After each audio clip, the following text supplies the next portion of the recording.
Doraemon जो कि एक फेमस कार्टून है, जो कि बहुत ही ज़्यादा देखे जाने वाला कार्टून है। ऐसा नहीं है कि डोरेमोन को सिर्फ बच्चे ही देखते हैं, इसे बड़े लोग भी बड़े मज़े से देखते हैं। लेकिन हमें अभी तक टीवी में डोरेमोन की एंडिंग नहीं दिखाई गई है। लेकिन मैं आज इस वीडियो में आपको डोरेमोन की एंडिंग बताने वाला हूँ। मेरे इंटेलिजेंट व्यूअर्स जो इस वीडियो को देख रहे हैं वो इतने शार्प माइंडेड हैं कि वो बिना सबूत के किसी भी वीडियो पर विश्वास नहीं करते। इसलिए मैं आपको बता देता हूं कि जब कोई भी एनिमे कार्टून रिलीज़ किया जाता है तो इससे पहले उसकी एक कॉमिक बुक निकाली जाती है और उस कॉमिक बुक में डोरेमोन की एंडिंग भी हुई है। चलिए हमारी कहानी को शुरू करते हैं।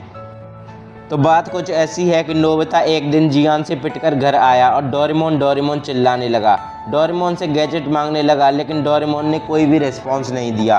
डोरेमोन के कुछ देर तक रिस्पॉन्स ना देने की वजह से नोबिता ने फ्यूचर में डोरेमोन की बहन डोरिनी को फ़ोन किया और डोरिनी को सारी सिचुएशन बता दी। डोरिनी ने कहा कि शायद डोरेमोन की सारी बैटरी ख़त्म हो गई है। तो नोबिता ने कहा उसमें क्या है, मैं अभी फ्यूचर में आ जाता हूँ और डोरेमोन की बैटरी डलवा देता हूँ। लेकिन डोरिनी ने उसको बताया कि फ्यूचर की गवर्नमेंट ने टाइम ट्रेवल पर रोक लगा दी है, इसलिए तुम अभी कभी फ्यूचर में नहीं आ पाओगे। इस बात को सुनने के बाद नोबिता एकदम टूट सा गया और कई महीनों तक उदास रहने लगा। फिर एक दिन नोबिता ने डिसाइड किया कि मैं बड़ा होकर बहुत बड़ा साइंटिस्ट बनूंगा और डोरेमोन की बैटरी मैं खुद बनाऊंगा।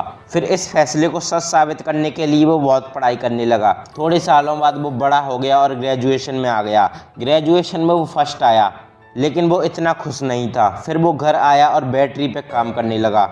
फिर 10 सालों की कड़ी मेहनत के बाद नोबिता अपनी चेयर से उठा और कहने लगा, फाइनली मैंने ये बैटरी बना दी। और उसने डोरेमोन में बैटरी डाली तो डोरेमोन उठ गया और कहने लगा, नोबिता तुमने होमवर्क किया? लेकिन उसने देखा तो वो तो बहुत बड़ा साइंटिस्ट बन चुका था। फिर उसने अपने दोस्तों को भी बताया कि मैं डोरेमोन की बैटरी पर 10 सालों से काम कर रहा था। तो ये थी डोरेमोन की एक हैप्पी एंडिंग। डोरेमोन ही वही कार्टून है जो हमें दोस्ती का सही मायने में मतलब समझाता है, और डोरेमोन ही वही कार्टून है जो हमें दोस्ती निभाना सिखाता है। अब बात करते हैं, जो डोरेमोन कार्टून बनाया गया है वो क्या रियल स्टोरी पर बनाया गया है या नहीं।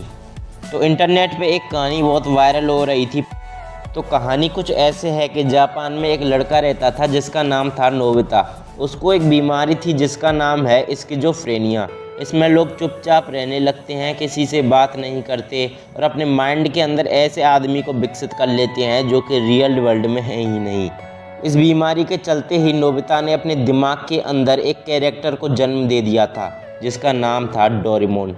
डोरेमोन उसके माइंड का एक कैरेक्टर था, ना कि रियल कैरेक्टर।